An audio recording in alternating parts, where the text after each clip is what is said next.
Hi and welcome to another episode of get rich with captain Shashank. और आज हम discuss करने वाले हैं स्मॉल केसेस के बारे में। ये स्मॉल केस काफ़ी पॉपुलर हो गए हैं और काफ़ी लोगों के सवाल आए थे इसके ऊपर कि स्मॉल केस क्या होते हैं, इसके बारे में वीडियो ज़रूर बनाइए। तो आज हम जानेंगे कि ये स्मॉल केस क्या होते हैं, कैसे ये वर्क करते हैं, कैसे आप इनमें इन्वेस्ट कर सकते हैं और म्यूचुअल फंड के कंपैरिजन में ये कहाँ पे स्टैंड करते हैं और क्या डिफरेंसेस हैं एक स्मॉल केस में और म्यूचुअल फंड में। ये पूरी चीज़ डिस्कस करेंगे। बड़ा ही इंटरेस्टिंग वीडियो होने वाला है, बड़ा ही इंफॉर्मेशनल वीडियो होने वाला है। तो भले ही अगर आप स्मॉल केस या म्यूचुअल फंड में इन्वेस्ट ना करते हो, बट ये को पता होना ज़रूरी है कि ये क्या क्या इन्वेस्टमेंट के मेथड्स मौजूद हैं। तो जब बने रहिए इस वीडियो में एंड तक। And if you have not subscribe to the channel, please subscribe. We bring out such videos every week. So let's get started.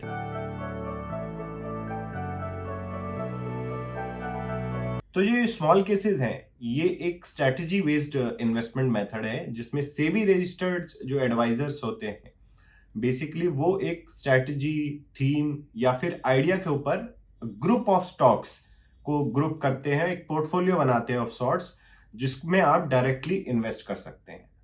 अब ये वर्क कैसे करता है कि मतलब जैसे फॉर एग्जांपल आपको लगता है कि अभी फार्मा कंपनीज जो हैं इंडिया में अच्छा करने वाली हैं फॉर सम रीजन, कि आपको लगता है यूएस से डिमांड बढ़ने वाली है या वट एवर द रीजन में भी, तो आपको एक ग्रुप ऑफ फार्मा स्टॉक्स एक एडवाइजर बना के देगा प्री बिल्ड स्ट्रेटजी में, और उसमें आप जाके डायरेक्ट अपने डीमैट अकाउंट से उस स्मॉल केस में इन्वेस्ट कर सकते हैं। तो लेट्स से एक फार्मा स्मॉल केस है, उसमें आपने इन्वेस्ट किया और उस प्रोपोर्शन में, जिस प्रोपोर्शन में एडवाइजर ने बताया है, मान लीजिए कि 10% एक कंपनी ए, 10% कंपनी बी, 20% कंपनी सी, उस प्रपोर्शन में वो इन्वेस्टमेंट का आपको लिस्ट आ जाएगी और आप क्लिक करेंगे और वन क्लिक से आपका इन्वेस्टमेंट उन सारे स्टॉक्स में हो जाएगा।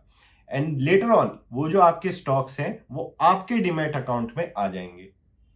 एंड रेगुलरली जो वो एडवाइजर है वो उस पोर्टफोलियो को मॉनिटर करता रहेगा। उसको लगेगा कि अगर कोई कंपनी सही परफॉर्म कर रही है तो उसको वो एडिशनल इन्वेस्टमेंट के लिए बोलेगा, या अगर कोई लगेगा कंपनी खराब परफॉर्म कर रही है तो उसको उससे एग्जिट कर जाएगा।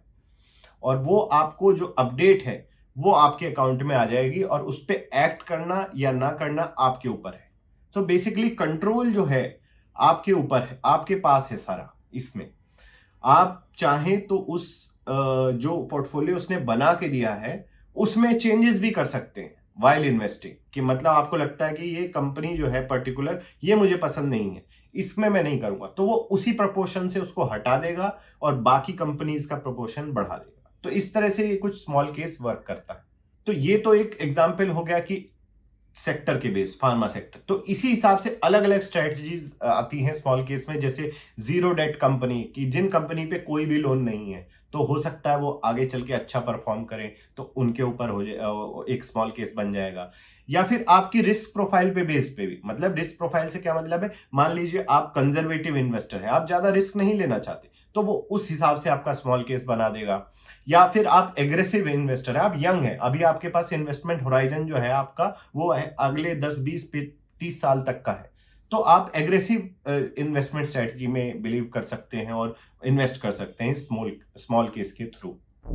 अब ये आइडिया कोई नया नहीं है, ये बाहर के देशों में काफी टाइम से चल रहा था, लेकिन इंडिया में पॉपुलराइज जो किया है इस आइडिया को एक फिनटेक स्टार्टअप जो आई थी स्मॉल केस के नाम से ही 2015 में।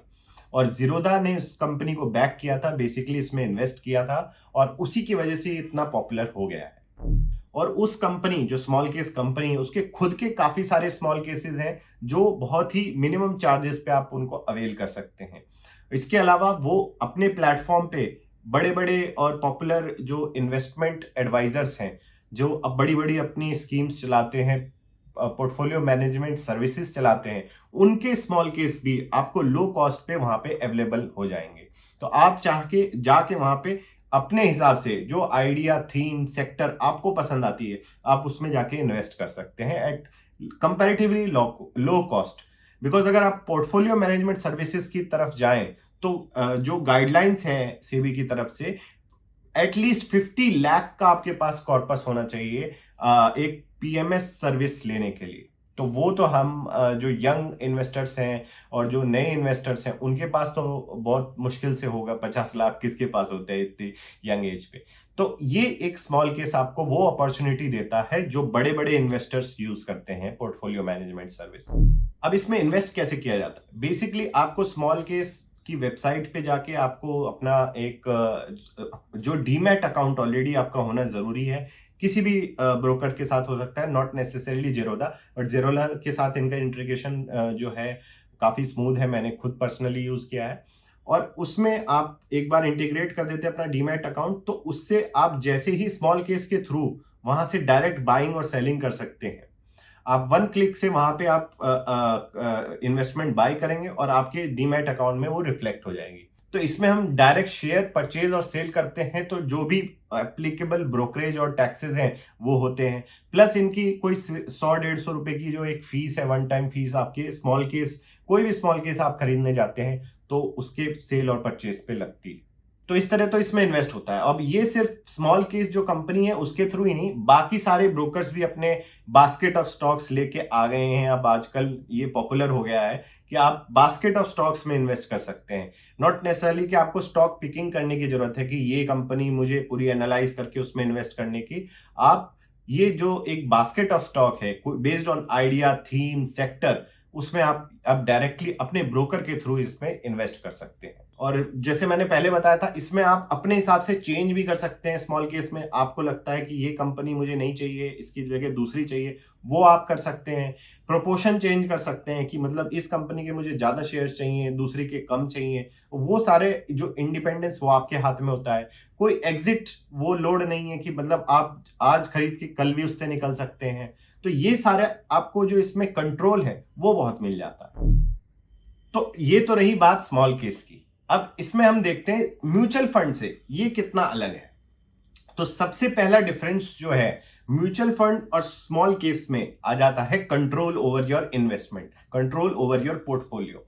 तो उसमें क्या होता है कि म्यूचुअल फंड में तो आप जैसे एक बार इन्वेस्ट करते हैं और मंथली या लमसम जैसे भी इन्वेस्ट करते हैं, वो पैसा चला जाता है फंड मैनेजर के हाथ में। अब वो अपने हिसाब से जो भी वो थीम होगी उस पर्टिकुलर म्यूचुअल फंड की, मान लीजिए अगर लार्ज कैप है तो लार्ज कैप कंपनीज में लगाएगा, स्मॉल कैप है तो स्मॉल कैप में लगाएगा, या जिस टाइप का भी वो म्यूचुअल फंड है वो उसमें लगाएगा। लेकिन आप उस पर कंट्रोल नहीं कर सकते कि भाई इस कंपनी में कर, इस कंपनी में ना कर, या इस कंपनी में ज्यादा कर, इस कंपनी में कम कर। तो ये कंट्रोल जो है स्मॉल केस में आपको मिल जाता है। अब दूसरा डिफरेंस जो है वो है पोर्टफोलियो डाइवर्सिफिकेशन का। म्यूचुअल फंड अपने हिसाब से 100 कंपनीज में इन्वेस्ट कर सकता है एक स्कीम के अंदर, लेकिन जो स्मॉल केस है वो रेस्ट्रिक्टेड है 50 कंपनीज तक। और प्लस वो थोड़ा सा कंसंट्रेटेड भी हो जाता है। जैसे अगर आप फार्मा का स्मॉल केस ले रहे हैं, या फिर आप किसी एनर्जी का, रिन्यूएबल एनर्जी का स्मॉल केस ले रहे हैं, वो आइडिया आपको अच्छा लगता है, या ईवी थीम, इलेक्ट्रिक व्हीकल की थीम आपको अच्छी लगती है, तो आप एक कंसंट्रेटेड पोर्टफोलियो में इन्वेस्ट करेंगे। म्यूचुअल फंड आपको डाइवर्सिफिकेशन देता है इस चीज से। म्यूचुअल फंड में वो फंड मैनेजर के हाथ में होता है और वो अलग अलग स्टॉक्स में इन्वेस्ट कर सकता है अपने हिसाब से, जो भी उस थीम को उसको अलाउ करती है। लेकिन जो स्मॉल केस है वो तो पर्टिकुलर आइडिया में इन्वेस्ट कर रहा है, तो ये थोड़ा सा कंसंट्रेटेड हो जाता है। और म्यूचुअल फंड यहां पे आपको डाइवर्सिफिकेशन का एलिमेंट प्रोवाइड करता है। तीसरा पॉइंट आता है कैपिटल रिक्वायरमेंट। अब म्यूचुअल फंड जैसे हमने बात करी पहले भी कई वीडियोस में, आप 100 रुपए, 500 रुपए, 1000 रुपए से स्टार्ट कर सकते हैं। आप मंथली एसआईपी कर सकते हैं, लमसम भी कर सकते हैं। लेकिन अगर आप एक स्मॉल केस के ऊपर जाएं तो कुछ स्मॉल केस तो आपको 1000, 5000 से शुरू हो जाते हैं, क्योंकि उसमें आप शेयर्स बाय कर रहे हैं और हर शेयर का प्राइस एक तरह से जोड़ा जाता है। टोटल जो निकल के आता है वो मिनिमम बाई यूनिट आपकी एक हो जाती है, वो तो आपको करनी पड़ेगी। तो कुछ स्मॉल केस मैंने देखे हैं जो 90,000 की जो है मिनिमम उसमें रिक्वायरमेंट हो जाती है इन्वेस्ट करने की। तो 90,000, 1 लाख अगर इन्वेस्ट करना होगा तभी आप उसमें इन्वेस्ट कर सकते हैं। म्यूचुअल फंड में ऐसी कोई दिक्कत नहीं है। म्यूचुअल फंड आप 100 रुपए 500 रुपए से भी शुरू कर सकते हैं, क्योंकि म्यूचुअल फंड में आपको यूनिट्स मिलती हैं उस पर्टिकुलर म्यूचुअल फंड की, शेयर्स नहीं मिलते आपके अकाउंट में। स्मॉल केस में आपको शेयर्स डायरेक्ट एक्सचेंज से आप बाय कर रहे होते हैं और वो आपके डीमैट अकाउंट में आते हैं, तो आपको पूरा पूरा शेयर बाय करना होता है और हर शेयर का जो भी प्राइस है, मान लो एक शेयर 100 रुपए का है, दूसरा 500 का और तीसरा 400 का, तो मिनिमम आपको 1000 रुपए का एक यूनिट तो स्मॉल केस की लेनी पड़ेगी। तो ये फर्क हो जाता है कैपिटल रिक्वायरमेंट का म्यूचुअल फंड और स्मॉल केस के बीच में। चौथा पॉइंट आता है एक्सपेंस रेशियो का। अब एक्सपेंस रेशियो क्या होता है, मैंने पहले भी बताया है जैसे म्यूचुअल फंड की वीडियो में, कि आप जितना पैसा आप फंड मैनेजर को देते हैं म्यूचुअल फंड में, उसका कुछ परसेंटेज वो चार्ज करते हैं as administrative and functioning of that mutual fund. वो हो जाता है एक्सपेंस रेशियो। बेसिकली मान लो अगर आप एक किसी म्यूचुअल फंड का 1% एक्सपेंस रेशियो है, तो और आपने उसको 100 रुपए दिए, तो 99 रुपए आपके इन्वेस्ट होंगे, 1 रुपया जो है फंड मैनेजर की जेब में जाएगा, फंड मैनेजिंग कंपनी की जेब में जाएगा। वो ये होता है यूज उनकी म्यूचुअल फंड टीम की salary, administrative cost etcetera etcetera के लिए।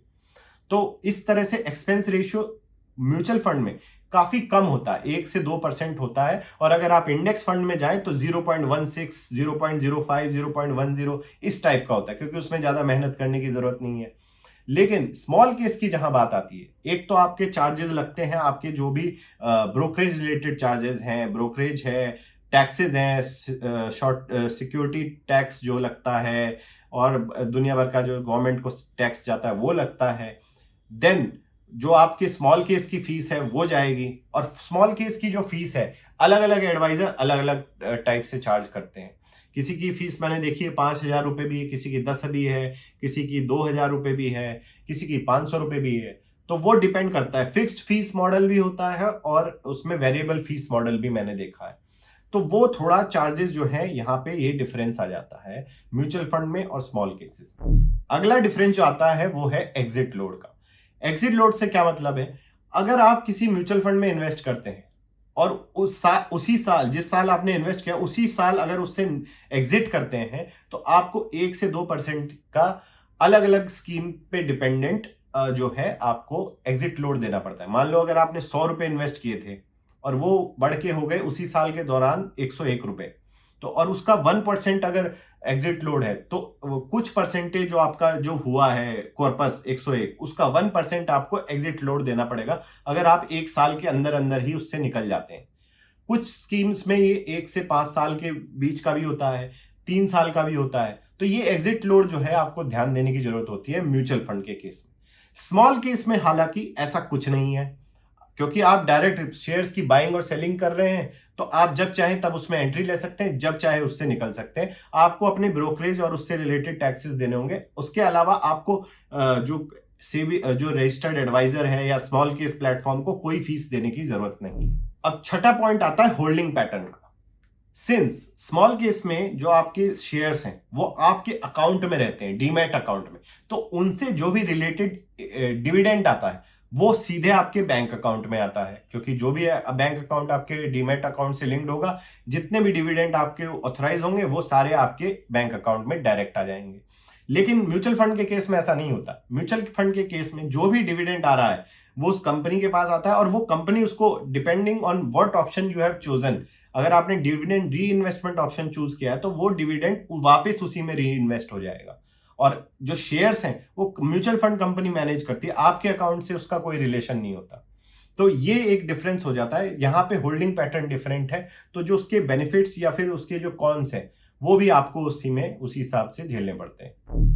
अब 7th पॉइंट आता है रिटर्न्स की वॉलेटिलिटी के ऊपर। रिटर्न्स की वॉलेटिलिटी से मतलब है कि सिंस स्मॉल केस तो आप डायरेक्ट स्टॉक्स में इन्वेस्ट कर रहे हैं और वो आपके डीमैट अकाउंट में, तो डेली जो मार्केट मूवमेंट होता है उसके हिसाब से आपके रिटर्न्स वेरी करेंगे। और जो अगर आज मार्केट ज्यादा ऊपर जा रहा है तो आपके रिटर्न्स काफी अच्छे दिखेंगे, मार्केट डाउन क्रैश कर रहा है तो आपके रिटर्न्स बहुत नेगेटिव दिखेंगे। म्यूचुअल फंड के केस में क्या होता है कि वो थोड़ा सा डिले ऑफ इंफॉर्मेशन होता है, एक तो क्योंकि म्यूचुअल फंड की यूनिट के हिसाब से आपके रिटर्न्स देखे जाते हैं, तो वो मार्केट के ओपनिंग और क्लोज पे जैसा होता है उस हिसाब से कैलकुलेशंस पे म्यूचुअल फंड की यूनिट के अप या डाउन दिखाई देते हैं। और जैसे हमने पहले बात करी थी, mutual funds are more diversified than particular small case. तो वो जो रिटर्न्स हैं आपको थोड़े से वहां पे वोलेटिलिटी उसमें कम दिखाई देती है कि एकदम से ज्यादा हाई, एकदम से ज्यादा कम, ऐसा नहीं होता। स्मॉल केस के जो केस है उसमें ऐसा आपको देखने को मिलेगा कि रिटर्न्स में volatility in comparison to mutual fund आपको ज्यादा मिलेगी। अब नाइन्थ पॉइंट आता है fund cut off time. Basically fund cut off time से ये मतलब है कि जब आप स्मॉल केस लेते हैं, वो तो आप डायरेक्ट बाइंग सेलिंग कर रहे हैं, तो जिस टाइम मार्केट ओपन है, जैसे 9:15 मार्केट ओपन होता है, 3:30 बंद होता है, तो उस दौरान आप कभी भी जाके स्मॉल केस में अपने स्टॉक्स खरीद सकते हैं, बेच सकते हैं। तो वो जो उस टाइम पे मार्केट प्राइस होगा उस पे आपके बाई सेल हो जाएंगे। म्यूचुअल फंड के केस में ऐसा नहीं होता। म्यूचुअल फंड के केस में एक कट ऑफ टाइम होता है, और आई थिंक आज के टाइम पे वो 3 बजे है। इक्विटी ओरिएंटेड म्यूचुअल फंड का 3 बजे, अगर आप 3 बजे से पहले अपना ऑर्डर प्लेस कर देते हैं म्यूचुअल फंड में, तो वो उस दिन का प्राइस आपको मिल जाएगा। अगर 3 बजे के आप बाद करेंगे तो अगले दिन का प्राइस पे आपको मिलेगा। तो यहां पे एक ये डिफरेंस आ जाता है, आपको करंट प्राइस, मार्केट प्राइस पे चीजें नहीं मिलती, आपको मार्केट क्लोज पे जो प्राइस होता है उस पे चीजें मिलती हैं, शेयर्स मिलते हैं। तो ये थोड़ा सा डिफरेंट हो जाता है, हालांकि बड़ा डिफरेंस नहीं है, बट किसी किसी दिन जब आपको लगता है कि मार्केट बहुत डाउन जा रहा है, आप तुरंत जाके स्मॉल केस में इन्वेस्ट कर सकते हैं। म्यूचुअल फंड के केस में आपको वेट करना पड़ेगा, और अगर मार्केट क्लोज होते होते प्राइस वापस रिकवर कर गया, वापस ऊपर चला गया, तो वो आपको फायदा आप उठा नहीं पाएंगे। तो ये एक थोड़ा सा बेनिफिट हो जाता है स्मॉल केस में। और लास्ट पॉइंट आता है टैक्सेस एंड बेनिफिट्स का। बेसिकली टैक्सेस का जो केस है वो डिपेंड करता है as short term and long term. तो स्मॉल केस में आप नॉर्मल, जैसे इक्विटीज पे क्या होता है, जो शेयर्स आप पे जो आपका कैपिटल एप्रिसिएशन हुआ होता है, यानी कि जो आपका शॉर्ट टर्म कैपिटल गेन्स है, अगर आप 1 साल के अंदर उसको बेचते हैं तो 15% है, वो ही स्मॉल केस पे चार्ज होता है। और अगर आप 1 साल के बाद बेचते हैं तो 1 लाख के गेन के ऊपर जो भी आपको गेन, कैपिटल गेन हुआ है, उसके ऊपर 10% टैक्स लगता है। जो सेम इक्विटी पे वो सेम स्मॉल केस पे, because small case is nothing but basket of stocks. तो स्टॉक्स पे वही जो टैक्सेस लगते हैं वही सेम स्मॉल केस पे लगते हैं। म्यूचुअल फंड के केस में भी यही सेम चीज है, लेकिन म्यूचुअल फंड में कुछ ऐसे म्यूचुअल फंड भी आते हैं जहां पे आपको टैक्स का बेनिफिट मिल जाता है, जैसे ELSS, equity linked saving scheme, जो आपको 80C के अंदर आपको 1.5 लाख तक की सेविंग की छूट दी जाती है। तो सेम चीज इसमें, अगर आप 1.5 लाख तक इन्वेस्ट करते हैं म्यूचुअल फंड में, तो आपको टैक्स में उसी हिसाब से रिबेट मिल जाती है। बाकी जो टैक्सेशन का एलिमेंट है वो सेम रहता है। 1 साल के अंदर अगर आप इक्विटी लिंक्ड म्यूचुअल फंड में भी अगर आप बुक करते हैं अपना प्रॉफिट, तो 15% ऑफ गेन्स पे आपका टैक्स लगेगा। और 1 साल के बाद करते हैं तो 1 लाख के गेन तक आपका टैक्स फ्री है, और उसके ऊपर जो भी होगा 10% का आपको जो टैक्स देना पड़ेगा। तो ये तो रही डिफरेंसेस म्यूचुअल फंड और स्मॉल केस के बीच में। अब वर्डिक्ट क्या है, कौन सा बेटर है? तो देखिए, स्मॉल केस और म्यूचुअल फंड वर्क तो दोनों सेम आइडियोलॉजी पे करते हैं कि भाई आप ग्रुप, एक सिंगल स्टॉक्स में आप पिकिंग नहीं करें, आपका जो काम है एनालिसिस का वो नहीं है, आप सिर्फ जो एडवाइजर बोल रहा है उसके हिसाब से चलिए। तो वहां पे फंड मैनेजर होता है, यहाँ पे सेबी रजिस्टर्ड एक कोई एडवाइजर होता है, पोर्टफोलियो मैनेजर होता है। तो काम तो दोनों सेम स्ट्रेटजी से कर रहे हैं, लेकिन म्यूचुअल फंड में आपको कंट्रोल कम है, जो आप में उसमें एग्जिट लोड, एंट्री लोड और ये सारी चीजें जो फीस वगैरह है वो हाई है, और ट्रांसपेरेंसी कम है, और आपके अकाउंट में वो आते नहीं है, तो डिविडेंड का भी वो फायदा उसमें आपको एज सच नहीं मिलता। स्मॉल केस में लो कॉस्ट प्रोडक्ट है, और आपको इतनी ज्यादा कंट्रोल है, आप उसमें चेंज भी कर सकते हैं कि मुझे इतने शेयर्स इसके चाहिए, उतने शेयर्स उसके चाहिए, ये इतने प्रोपोर्शन में चाहिए, ये वाली कंपनी मुझे चाहिए ही नहीं, ये वाली कंपनी ज्यादा चाहिए। ये सारी जो चीजें हैं वो आप स्मॉल केस में अपना जो कंट्रोल एग्जर्ट कर सकते हैं। ये चीज आपको म्यूचुअल फंड में नहीं मिलती। लेकिन सेम टाइम, जैसे हमने बात करी थी, mutual fund are more diversified, और जो कंट्रोल आप फंड मैनेजर को देख रहे हैं, तो उसके बाद आपकी सारी टेंशन खत्म, फंड मैनेजर की टेंशन है। लेकिन स्मॉल केस के जो केस है उसमें आपको जो है और थोड़ी सी मार्केट की नॉलेज होना, कौन सी आइडिया वर्क कर रहा है, किस आइडिया में आपको इन्वेस्ट करना है, किस सेक्टर में इन्वेस्ट करना है, थोड़ा आपको एनालिसिस करना पड़ता है, और उसमें आपको एफर्ट भी लगाना पड़ता है, बाइंग सेलिंग और ये सब। वहां म्यूचुअल फंड जो है आपके लिए सब करके दे रहा है। तो बेसिकली डिपेंड करता है आपके ऊपर, इट इज वेरी सब्जेक्टिव कि आपको थोड़ा एफर्ट डालना है या बिल्कुल आपको ऑटोमेट कर देना है। म्यूचुअल फंड के केस में एसआईपी लगाई और छोड़ दिया, और स्मॉल केस में आपको थोड़ा मेहनत करनी पड़ेगी, बाइंग सेलिंग करनी पड़ेगी, थोड़ा सा आपको नॉलेज भी देखनी पड़ेगी, पढ़ना पड़ेगा, एनालिसिस करना पड़ेगा, कौन सा सेक्टर चलेगा, कौन सा नहीं चलेगा। तो ये सारी चीजें जो हैं आपको खुद जज करनी है कि इसमें कौन सा बेटर है। मेरे हिसाब से तो आप अगर जाएं तो सीधे, अगर आपको स्मॉल केस में जाना है तो ईटीएफ्स का जो स्मॉल केस है जिसमें निफ्टी 50, निफ्टी नेक्स्ट 50 और इस टाइप की जो ब्रॉड इंडेक्स में इन्वेस्टमेंट हो रही है, या फिर एसेट एलोकेशन बेस की 50% इक्विटी में, 25% डेट में, 10% गोल्ड में, इस टाइप की जो इन्वेस्टमेंट है वो एक आम इन्वेस्टर्स के लिए जिनके पास समय नहीं है इतना एनालिसिस करने का, वो स्मॉल केस भी बेटर है। और सेम टाइम इंडेक्स फंड जो ब्रॉड इंडेक्स में, मार्केट के इंडेक्स निफ्टी सेंसेक्स वगैरह में इन्वेस्ट करते हैं, वो करते हैं। दोनों ही लो कॉस्ट प्रोडक्ट्स हैं, ज्यादा दिमाग लगाना ही नहीं है, ऑटोमेट कर देनी इन्वेस्टमेंट, एसआईपी लगा के छोड़ दीजिए, भूल जाइए। स्मॉल केस में भी एसआईपी लग जाती है, म्यूचुअल फंड में भी एसआईपी लग जाती है, इंडेक्स म्यूचुअल फंड। ये मेरे हिसाब से बेस्ट केस होते हैं एक नो नथिंग इन्वेस्टर के लिए। आप क्या सोचते हैं इस बारे में, जरूर कमेंट करके बताएं। आपको ये एनालिसिस पसंद आया कि नहीं, स्मॉल केस के बीच में डिफरेंस पता चला म्यूचुअल फंड से, तो जरूर कमेंट करके बताएं। And if you like this podcast, please like, share and subscribe. I see you in the next video of get rich with captain Shashank. Thank you for watching. Jai Hind.